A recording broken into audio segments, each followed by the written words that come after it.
What's up, everybody? I wanted to make a video that has recapped the last week or so of new Destiny 2 information, but instead I wanted to start with something that just came out yesterday.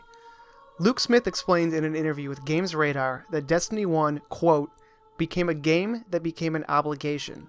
I've described it before. It's hard to give someone Destiny as a gift. They open the game and there's a wedding ring instead of a disc.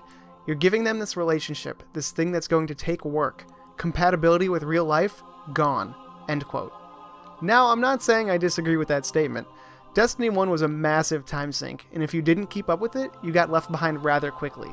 It was hard to strike a good balance with your personal life if you wanted to stay up to date with the new gear and light level increase.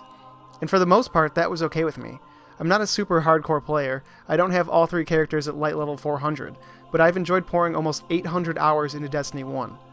But Bungie is continuing this trend of trying to reach as many people as possible and make sure that they are awarded for their time. We saw this happen before as they increased the ways you were able to obtain max light level. You don't have to beat the hard raids or go to the lighthouse anymore. Now you can simply take part in Iron Banner or rank up factions to get high level gear. I thought this change made sense because the skill and time commitment to beat something like a hard raid or win a Trials card was very high. I personally didn't or couldn't set that much time aside week after week, so it was a welcome change for players like myself. But in this interview with Gamesradar, Luke Smith goes on to hint at a new way that it helps include players, and this is where it gets interesting. He says, quote, "With Destiny 2, we've built a game that we want to call you and your friends back to it, but does it in a way that is compatible with your real life. If I only have 2 hours to spend, I know exactly what to do. In Destiny 1, if I said you only had 2 hours to spend, you'd have to go to Reddit. In Destiny 2, you're not going to go to Reddit. You're going to press one button on the controller, and the game's going to tell you what to do." End quote. Is that like a Staples Easy button for Destiny? What is Luke Smith referring to? Is it simply a hint button, or maybe a way to bring up a quest chain like Destiny 1 has? I'm not sure, but I thought it was really interesting. I'm all for opening up the world of Destiny to more and more players. What I don't want is a dumbed-down experience in spite of that.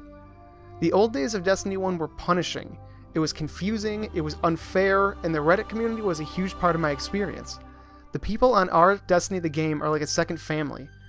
I'm not trying to speculate and make this new button seem like a crazy idea. I think it's a totally valid concept, and if we can opt in, opt out of it, then it's a no-brainer. I'm just hoping for a smart, sophisticated sequel to one of my favorite games ever. I'm not looking for handouts or a participation trophy just because I played the game. I want to be challenged and awarded appropriately. Other than this, I'm a fan of what I'm seeing, but Bungie's track record is a little murky. I won't be sold on Destiny 2 until it's officially in my hands. But that about wraps up my thoughts on this topic. I will still do a general E3 wrap-up video sometime soon. I want to know what you guys think about this new easy button. Let me know your opinions down in the comments. Other than that, you can find me on Twitter at MikeCheckGaming if you want to carry on the conversation over there. Thanks for watching, everyone, and I'll talk to you next time.